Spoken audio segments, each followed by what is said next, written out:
और हमारे साथ इस वक्त मौजूद हैं चंद्रशेखर आजाद, अध्यक्ष हैं आजाद समाज पार्टी के। चंद्रशेखर आजाद साहब, आपका स्वागत है एबीपी गंगा में। जी आभार, साधु जी, राम राम। चंद्रशेखर जी, ये बताइए कि क्या गठबंधन की कोई पटकथा लिखी जा रही है? आप योजना बना रहे हैं कि चुनाव से पहले तमाम जो दल हैं वो एक साथ हों, इसके बारे में चर्चा हो रही है, क्योंकि लगातार ऐसी अटकलें और कयास लगाए जा रहे हैं।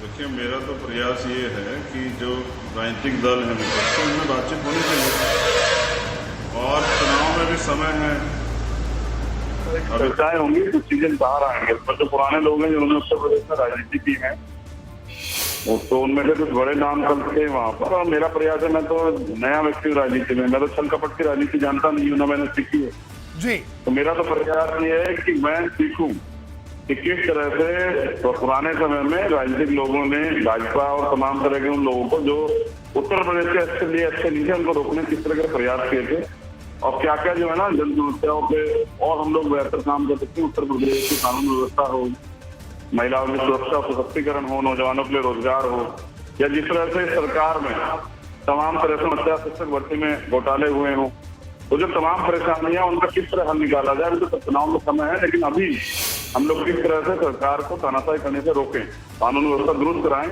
ये विपक्ष की जिम्मेदारी होती है। इसकी जिम्मेदारी का जो है मुझे एहसास और अपना काम कर रहा हूँ जी। तो यानी आप गठबंधन की संभावनाओं को टटोल रहे हैं और इसमें कोई बुराई भी नहीं है। तो क्या ये गठबंधन की संभावनाएं समाजवादी पार्टी के साथ भी हो सकती है? ये भी विकल्प खुले हैं? देखिए, अभी सभी के लिए विकल्प खुले हैं। एंटी बीजेपी जो दल है, क्योंकि पिछले 4.5 साल में जो हम लोगों ने साथ, मैं तो खुद प्रत्यक्ष प्रमाण हूँ, 16 महीने जेल काटी निर्दोष होते हुए, हजारों साथियों ने जेल काटी, सैकड़ों के उसमें मुकदमे लग गए, जहां भी जाते हैं वहीं मुकदमा। ऐसी तानाशाही तो हिटलर के राज में होगी, उत्तर प्रदेश में चलती है। तो मेरा प्रयास तो ये है कि गठबंधन के रास्ते सबके लिए खुले हुए हैं, लेकिन एक मजबूत परिवार ही एक मजबूत ताकत बन के जो है ना भारतीय जनता पार्टी के सामने खड़ा हो, तभी इस लड़ाई को लड़ने में जनता की भावनाओं का ध्यान रखते हैं। क्योंकि उत्तर प्रदेश की जनता चाहती है गठबंधन हो, जितना हम लोग चाहते हैं उतना उत्तर प्रदेश की जनता भी चाहती है, किसी वर्ग के लोग हों।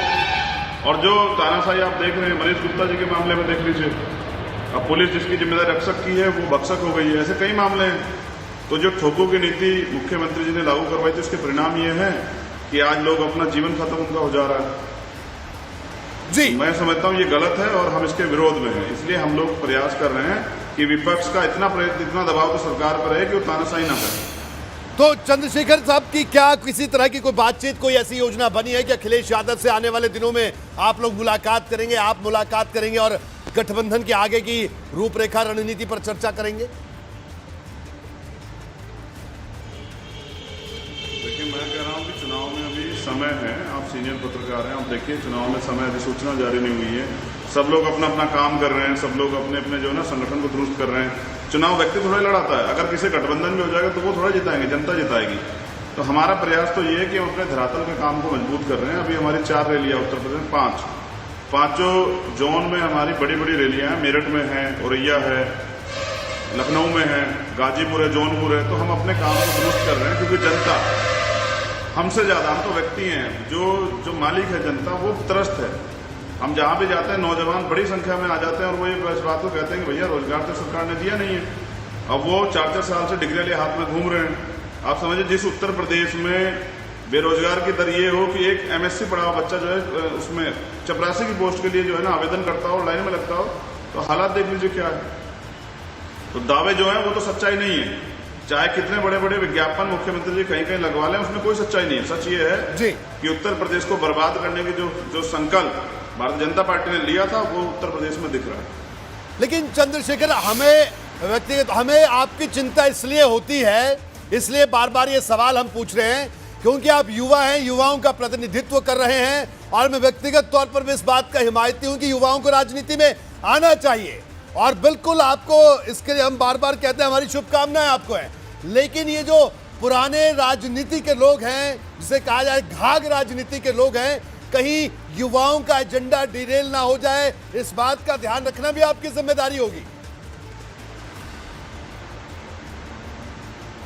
आप मेरे बारे में सोचते हैं, युवाओं से प्यार करते हैं और युवा ये समझते हैं कि युवा देश की जरूरत है। जी देखिए, सीमा पे तो युवा चाहिए, जी देश की लड़ाई में आंदोलन करने के लिए युवा चाहिए। तो मैं समझता हूँ बाबा साहब अम्बेडकर को मानने वाला व्यक्ति चंद्रशेखर आजाद ही समझता है। बाबा साहब ने कहा था कि जिस समाज का, जिस देश का युवा उस देश के लिए नहीं लड़ता, उस समाज के लिए लड़ता, वो जीते जी भी अंतिम मरे हुए के समान होता है। और जिस समाज का, देश का युवा उस समाज के लिए, उस देश के लिए लड़ता है तरक्की के लिए, वो मरकर भी अमर हो जाता है।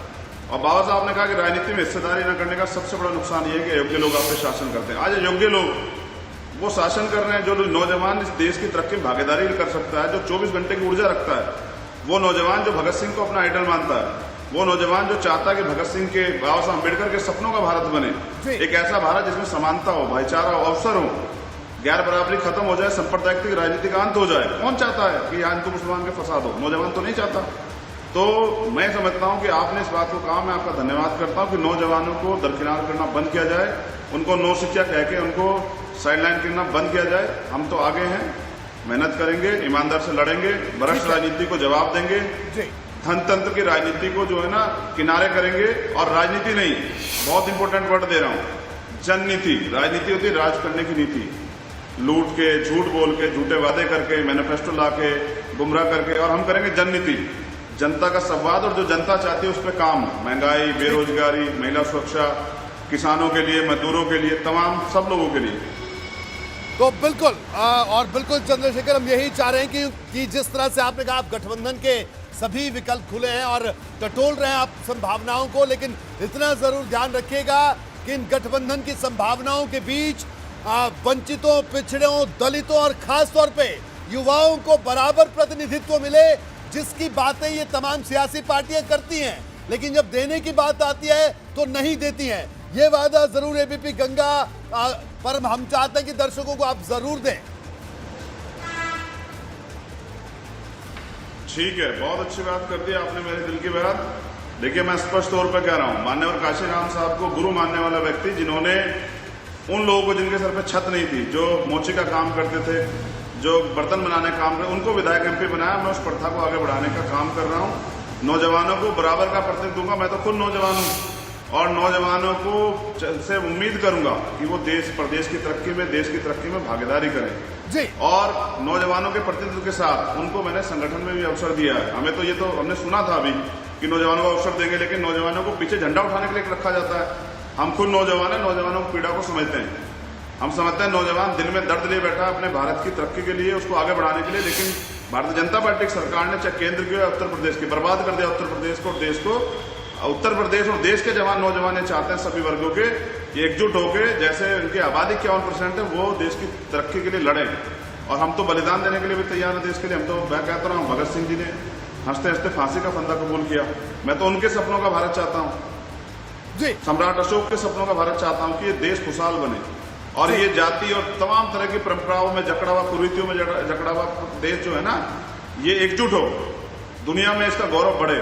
जी, ये बिल्कुल दुनिया में देश का गौरव बढ़े। इस संकल्प में हूँ और आपसे वादा करता हूँ चैनल के माध्यम से जी करेंगे जी, तो बोलेंगे नहीं, करेंगे और करके दिखाएंगे। बिल्कुल। और अगर जिस दिन अपनी बात से इधर उधर हो जाए तो बिल्कुल सामना नहीं करेंगे, जनता का धोखा नहीं देंगे जैसे इन्होंने दिया नेताओं ने। बिल्कुल। तो चंद्रशेखर, आपने कहा आप युवाओं की आवाज उठाएंगे और लगातार इसी मुहिम को आगे बढ़ाएंगे। आपका बहुत बहुत शुक्रिया एबीपी गंगा से बात करने के लिए। तो चंद्रशेखर आजाद हमारे साथ मौजूद थे, जिन्होंने